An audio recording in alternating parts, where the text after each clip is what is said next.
Good morning, folks. Welcome to Transwest Truck Trailer RV on this very foggy morning, but it's not too bad of a temperature, but welcome. My name is Paul Lavoie. Today we're going to be going over this 2025 Freightliner M2 106 Plus with the Summit hauler conversion. As you can see, it is a beautiful champagne color. I love this color. It really pops. There is metallic on it, so even in the sun it's going to shine a little bit more, but it's an absolutely beautiful color. But getting started on the front, Summit hauler's patented custom grille, chrome, looking beautiful right here. Just letting you know, hey, this is a Summit hauler conversion, a very high-end one. And then down below here you have Freightliner's patented three-piece bumper, just 1, 2, and 3. If anything does happen to the front, you don't have to replace the entire thing. You can just replace one piece if need be. And then down below here you have your recovery hooks. And in the center here we have our safety system. That is the radar, coupled with the one in the actual windshield, making sure that if there is somebody braking in front of you and you're not paying attention, it will brake for you. It's a nice safety feature they have.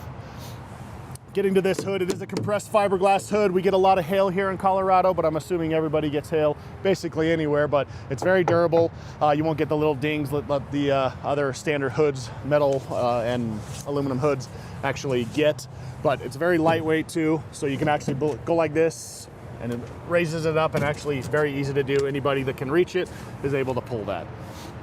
In there we have got our Cummins L9 engine, coupled with the Allison 3200 TRV transmission. And as you can see, it's very open in here. You're able to work on this very, very easily if you're mechanically inclined. Up top there, we've got our coolant, air filter up there, dipstick for your oil. Then just coming down here, you got your power steering fluid here, fuel filter water separator. And then right here, we actually have a fuse panel. This is one of two, easily accessible to actually, if anything does go wrong, you need to change out the fluids or anything like that. Very easy to actually do, but there's one on the inside of the actual truck that I'll show you too as well. But inside the wheel well here, if your battery does die and you just need a little bit of a jump, you've got the 2 leads right there, very easy. Jump it up and then you're ready to go. These tires right here are the 255/80 R22.5s. Very durable tire, freeway tire, but there's one important feature that we add right here is the self-leveling balancing wheels. It's the ball bearings in the drum that'll even out the tire, so you're making it so you're keeping as much surface area on the actual ground, being safe as possible, but it also helps the longevity of the actual tire. Closing out this hood here, I'm going to show you how easy it is as well. It's going to fight you a little bit, but that's for safety reasons. When you're pushing it down like this is so if one wind gust or anything comes up, it's going to make it, if you're inside that hood, make it so that you're not going to actually get squished, which is a very, very nice feature to have. Just make sure that you do strap it down here. There are 2 straps. There's one right here, very easy to do, and then I'll get the other one on the other side. Right here we have our side mirrors. They are referred to as breakaway mirrors because if you hit something or if somebody hits you, they will just break away. So you just don't have to replace them, and they're not just going to come apart if something does actually happen to it. They are heated up top. Safety signal on the side. Nice feature, you can adjust them as well. And then you've got your safety blind zone that's shooting out a little bit farther right there. Right here you have your engine block heater for those cold days. Just plug it in, making sure your fuel's not getting gunked up. And then you've got 2 side steps right here. There's a lot of surface area right here, making it so that we've got the anti-slip right here, making it so we're being safe as possible. Just make sure you're making those 3 points of contact so you're not falling off on there. Right here, one of 2 50-gallon tanks. You do have one on the other side. It's the exact same thing, but both sides are 50 and they are self-leveling, so they will even out. Right here you have the 6-gallon DEF tank. You're getting about roughly 350 gallons per, or 300 to 350 miles per gallon on it. Making it so you can go a long way. But it is lockable. All you got to do is make sure this is shut, and then you can actually lock it there. We're going to pop in the driver's side just so you can see what's going on with the Summit hauler conversion. Beautiful leather, black leather, durable leather, very, very soft, but it's an incredibly comfortable seat. But this one in particular has the heated and ventilated seats, which is all controlled by down here, along with some other controls right here. You've got your tilt one right here, but here is that heat and cool, and then your lumbar, and then it is an air ride seat, so you literally just go like this, and then you need to air it out if you'd like. Down below here you have Freightliner's patented kill switch, where they comes with every single Freightliner. If you're not a daily driver on these things, it'll make it so that it kills all the electronics. It's not going to kill off your battery or anything like that. Also, one other feature right back here, light test. So if you're just driving this and you're just making sure that all your indicator lights are on, you'll kick this on. It'll make sure all of your indicator, your brake lights, your reverse lights, your headlights, any of the indicator lights that you actually have on there, making sure they're actually working properly. But I'm gonna get this started, but I wanna show you something really, really quick. Most people know this, but if you don't, this is what you need to do when you're starting these up.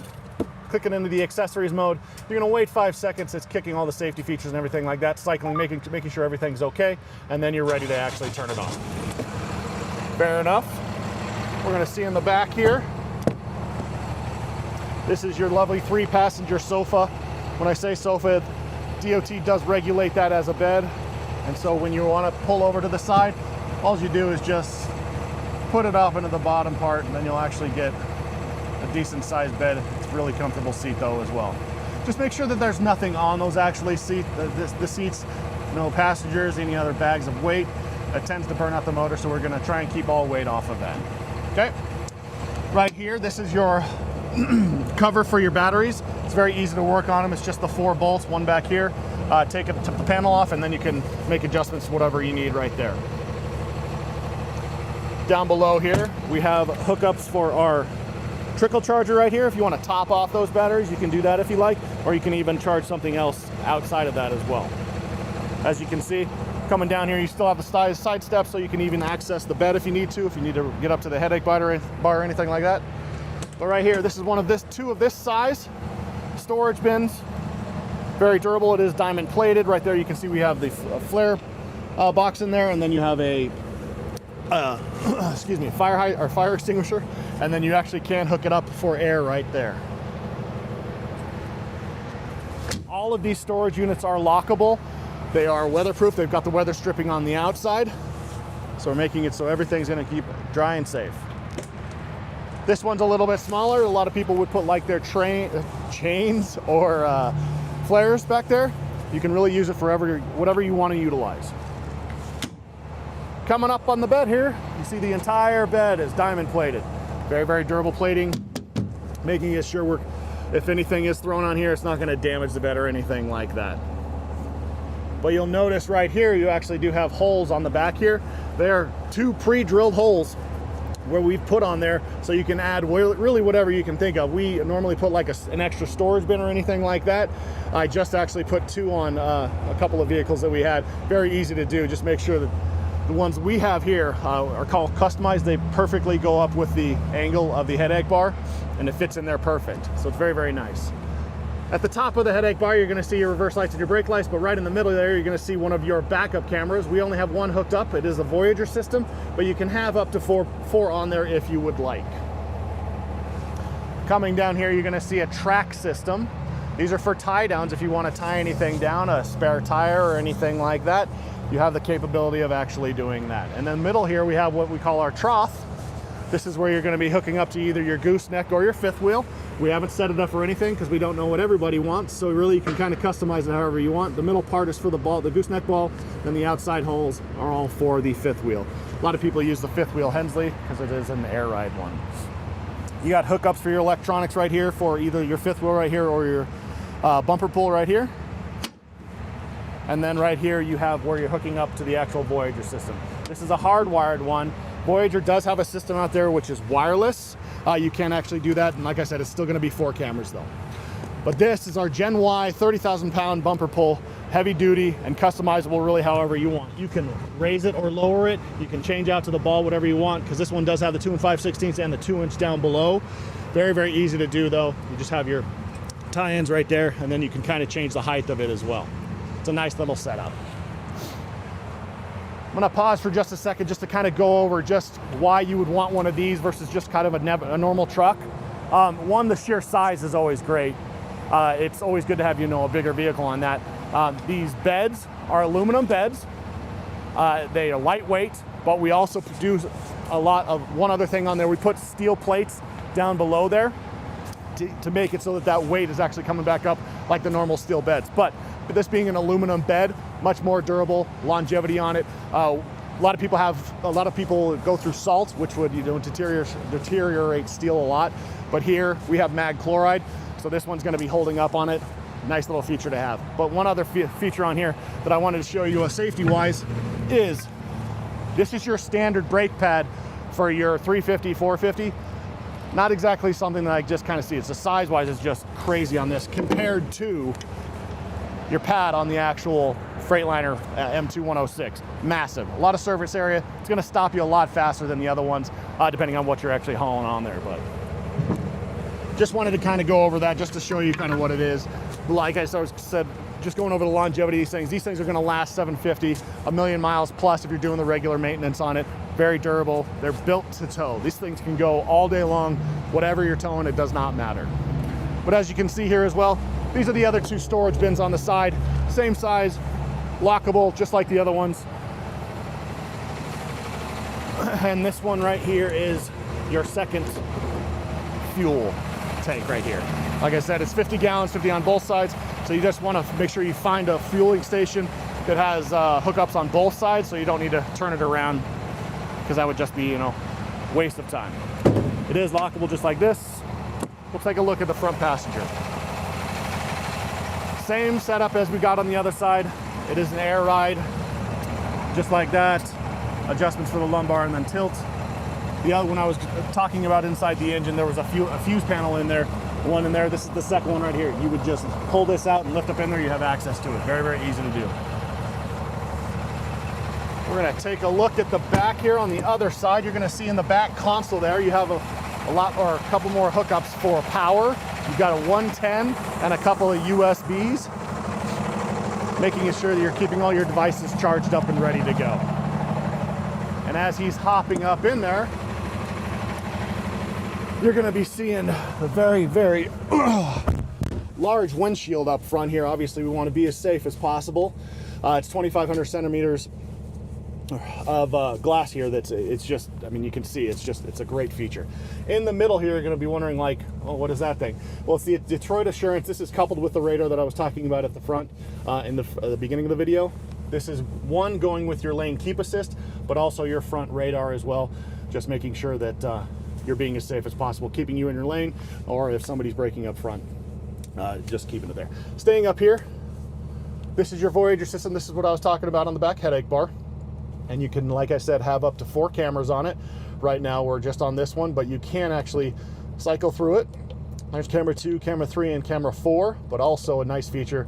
You can do split screen, or you can do 1, 2, and 3, or 1, 2, 3, and 4. It's a very, very nice setup to where you can actually still see the cameras really, really well. If you have cattle, horses, or anything like that, you can actually set it up to where it's actually in the trailer as well. But if not, you're just on the camera 1. You have your air horn right here, and then you have your microphone for your Bluetooth right here. Now coming down here to the left, we're going to start on the left panel over here. You're going to notice that there's only 2 buttons here for the windows, but there are actually 4 doors. How you deal with this is just by pressing this rear right here. That's going to be for your rear. Just make sure that it's off to actually control the front as well. Defrost for the front mirrors, controls for it right here, and then your lock and unlock. Steering wheel right here. On the left side of the controls is just controls for the actual dashboard. For the digital part, you can customize it however you want, or whatever you want to be looking at. On the right side here, you have controls for your Bluetooth, and then your cruise control right here. You're going to see a lever on the left side. This is just your standard turn signals, and then controls for your actual windshield wipers. On the right side right here, this is a very important one because this is a part of your transmission and your gearbox. This is where you're going into drive or reverse, and then you can put it into a manual or automatic mode right here. But it also has a lot of other features too. Your engine brake is tied into this as well. So right now we are in the up position, but if you're going down, there's 3 different settings. It's high, medium, and low. It'd actually be low, medium, and high. So low, medium, and then high. And then if you want it off, just all the way back up. Last feature on this is if you are in a manual transmission mode, what you would be doing is going down this way and then back up this way to change up the gears. It is a 6-speed Allison transmission on this one. So you can cycle through the gears and then it'll come up on the dashboard of whatever gear you're actually in. All right, getting to the right here, this is your controls for your air brakes for your trailer, and then your air brakes for the actual truck. Subwoofer controls for the stereo right here. And then if you have electronic brakes, this is how you set the gain right here. Right here, you just got your hazards, dome light, footwell light, and then your pre-trip. Pre-trip is obviously a very important one. This one is actually hooked up for the trailer. The one button that we were looking at earlier is just for the truck. So you would just kick that, takes about a minute to go on, then you'll hop out and go make sure that all your indicator lights are on and working properly. Right here, this is optional switches that you can add anything that you want. We sometimes add a light bar, sometimes people will do a winch, anything like that of what you want to add extra. This is where you would do it right here. Down below here, you have your safety systems. These first 3 buttons are buttons that are the system's always on. These are the buttons to turn it off. It's your automatic brake assist, your lane departure warning, and then your traction control. This last button is a very important button. It's the shutdown override button. So if something is going on with the actual vehicle and the digital dashboard is letting you know, hey, the engine is going to shut down in this many seconds. What you'll do is, if you don't have enough time to do it then, you'll hit this button. The engine will continue to go until you shut down the actual truck. Just make sure you're getting off to a safe spot, rest area, or anything like that. To the right here, this is the AC controls for the back. So here's your cold, your heat, and then your fan speed right here. Down below here, you got your locking differential. And then your suspension dump right here, just in case you are coming up to a lower trailer. Needs to go a little bit further down, just drop it just like that, hit that button, goes straight down. Right here, just controls for your HDMI and another USB-A. All this is for is your infotainment on this screen right here. I'll go over that in just a second, but I do want to show you 2 more things. These are 2 more power outlets. This is just for charging, your 12 volt up top, and then your USB-Cs right here. Now we'll get into the infotainment right here. When you're tacked into the Apple CarPlay, you would have to be plugged into the round button that was just to the right. This is where your phone can actually come up here. Apple CarPlay, Android Auto. You'll just plug in, and then your phone will actually come up here. But if you're just wanting your radio, navigation, anything like that, it's very, very easy to navigate through. You don't need to be a genius to actually do it. Controls for volume just right there. Very easy to actually do. Down below here on the middle console, this is for your front air. This is the fan speed, your different zones, and then your temperature of whatever you want. And then your recirculated air is right there. Very, very large console right here. Huge cup holders right here. If anything does happen to spill in there, it's very easy to pull these things out and get them cleaned. Nice little features, but these hold very, very large cups of any type. You also have your storage right here. Put anything in there you would like. Nice little features. But other than that, that does wrap this beautiful truck up. If you're interested in this one or any of the other vehicles on our lot, feel free to check below. That's my contact info. It's 303-503-3305, or you can email at paul.lavoy@transwest.com. Thanks for spending some time with me. You guys have a good day.